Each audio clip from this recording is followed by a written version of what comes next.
रेहाना और रवि की शादी के वक्त रवि के पास कुछ नहीं था। रेहाना, तुमने मुझसे शादी करके एहसान किया है। मुझसे ज्यादा तो तुम कमाती हो। अरे तो क्या हुआ, एक दिन आएगा रवि कि तुम खूब पैसा कमाओगे। मुझे तुम पर पूरा विश्वास है। रवि और रेहाना खुद को स्टैंड करने के लिए पूरी मेहनत करते। रेहाना, मैं नौकरी नहीं करना चाहता हूँ।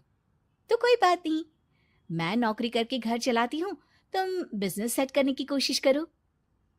एक दिन रेहाना, तुम जानती हो, मैंने जो विज्ञापन बनाने वाली कंपनी खोली थी ना, उसे बड़ी ब्रांड का ऑफर आया है। अब हम लोगों के दिन ब्यारे न्यारे हो गए हैं। मैं जानती थी रवि कि एक दिन तुम सेटल हो जाओगे। रवि का काम अच्छा चल जाता है। एक दिन वो रेहाना से कहता है, रेहाना, अब हम लोगों का बच्चा भी हो गया है। बहुत छोटा है वो। उसका ख्याल कैसे रखेंगे हम? कैसे क्या, मैं गांव से माँ को लेकर आ जाती हूँ। नौकरी से हाफ डे ले लिया करूंगी। अभी तो वो छोटा है, स्कूल जाने तक मैं मैनेज कर लूंगी। देखो रेहाना, मैं अब अच्छा कमा रहा हूँ। तुमको नौकरी करके परेशान होने की कोई जरूरत नहीं है। अरे कैसी बात कर रहे हैं, मैं अपनी लगी लगाई नौकरी कैसे छोड़ दूं? और मैंने तो सुना है हम लोगों को कुछ ही महीनों में सरकारी नौकरी मिल जाएगी। सरकारी नौकरी में कितना कमा लोगी? उतने में तो मैं ड्राइवर रख लूंगा। रेहाना को रवि की बात का थोड़ा बुरा तो लगता है। कम से कम मेरी नौकरी की इतनी बेइज्जती मत करो। भूल गए, इसी नौकरी के बदौलत तुमने अपना बिजनेस खड़ा किया है। अरे वो तो मैं किसी के भरोसे भी कर लेता। देखो, अपने बच्चे को संभालो, घर का काम करो। अब बाहर जाती तुम अच्छी नहीं लगती हो।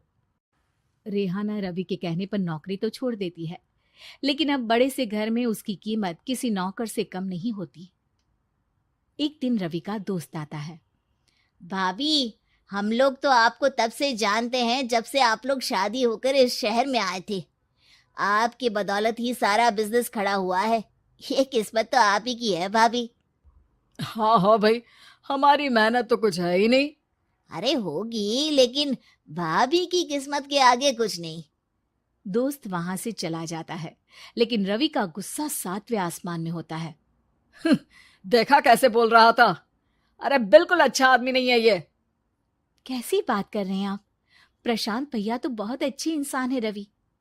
कैसे उन्होंने हमारे मुश्किल वक्त में हमारा साथ दिया था। अरे था पैसा तो साथ दिया, नहीं तो कौन पूछता है? रवि का व्यवहार पैसा आते ही अलग हो गया। वो बंदे को बंदा नहीं समझता। घमंड से घिरे रवि ने तो एक दिन हद ही कर दी। रेहाना, मैं अब तुम्हारे साथ नहीं रह सकता हूँ। क्या क्या बकवास कर रहे हो रवि? क्या कहना चाहते हो? और क्यों नहीं रह सकते तुम मेरे साथ? देखो, मुझे कोई और पसंद है, और उसने साथ रहने पर बस यही शर्त रखी है कि मुझे तुम्हें तलाक देना होगा। रेहाना, जो कि एक स्वावलंबी महिला थी, उसने बिना देर किए रवि को कह दिया, कोई इश्यू नहीं, मुझे पैकिंग में 4 दिन का वक्त लगेगा, लेकिन तब तक मैं तुम्हारे साथ नहीं रहूंगी। 4 दिन के लिए तुम कहीं और शिफ्ट हो जाओ, मैं घर से निकलूंगी तो बता दूंगी। रवि घर छोड़कर चला जाता है। रेहाना को दुख होता है, वो रोती है, लेकिन व्यवहार से स्ट्रांग रेहाना को पति के वापस आने का और उसे सबक सिखाने का पूरा भरोसा था। फिर एक दिन, अरे शुशिका, कब शादी करोगी तुम मुझसे? यार मैंने तो सोचा था तुम शादी से पहले मुझे विदेश लेकर जाओगे, महंगी कार दिलाओगे। अरे सब दिला दूंगा, लेकिन पहले मुझसे शादी तो कर लो। हाँ हाँ, क्यों नहीं। मैं कुछ दिनों के लिए अपने मम्मी पापा के पास जा रही हूँ और लोगों से अपनी शादी की बात करूंगी। अरे शुशिका, कैसे रहूंगा मैं तुम्हारे बिना? अब तो शादी ही होने वाली है हम लोगों की। शुशिका रवि को छोड़कर चली जाती है। रवि घर आता है, जहां रेहाना को ना पाकर उसे सब अजीब लगता है। घर तो रेहाना के बिना कुछ नहीं है। बच्चे की याद भी आ रही है। चलो एक वीडियो कॉल कर लेता हूँ। रवि रेहाना को वीडियो कॉल करता है, लेकिन रेहाना फोन नहीं उठाती। रात को सोते वक्त मन कर रहा है मुन्ने को गले लगा लूं। चलो कोई ना, शुशिका से शादी के बाद मेरे और भी बच्चे होंगे। अगले दिन रवि ऑफिस जाता है, जहां टीना खड़ी होती है। सर, आपने अपने नए ऐड के लिए मॉडल की रिक्वायरमेंट डाली थी ना, मैं उसी के लिए आई हूँ। रवि टीना को देखकर खुश हो जाता है। अब शादी हो गई है तुम्हारी? नहीं सर, बस अच्छा सा हैंडसम और अमीर लड़का देख रहे हैं मेरे मम्मी पापा। रवि के दिमाग से तो टीना को देखकर शुशिका का ख्याल भी खत्म हो जाता है।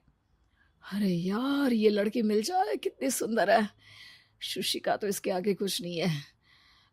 आ, अब क्या तुम्हें ऐसा नहीं लगता कि मुझसे मिलकर तुम्हारी ये खोज खत्म हो गई है? आप ना, आप तो 2 बच्चों की पापा लग रहे हैं। अरे नहीं नहीं, मेरी शादी तो हुई थी, लेकिन बीवी को किसी और से प्यार था, मुझे छोड़कर चली गई। खैर, टीना की दोस्ती रवि से हो जाती है, लेकिन 1 महीने बाद शुशिका रवि के पास वापस आती है।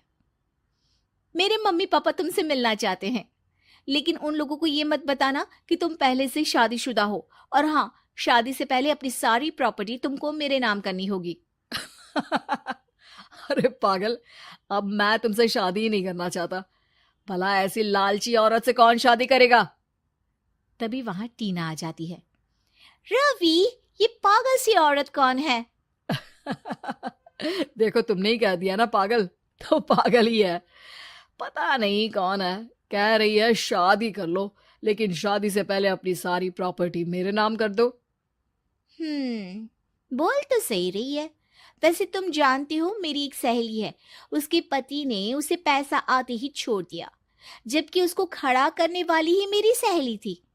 और मुझे भी भरोसा नहीं है। अगर मैं भी तुमसे शादी करूंगी तो तभी, जब तुम मेरे नाम अपनी सारी प्रॉपर्टी कर दोगे। अरे हाँ हाँ, क्यों नहीं, बिल्कुल कर दूंगा।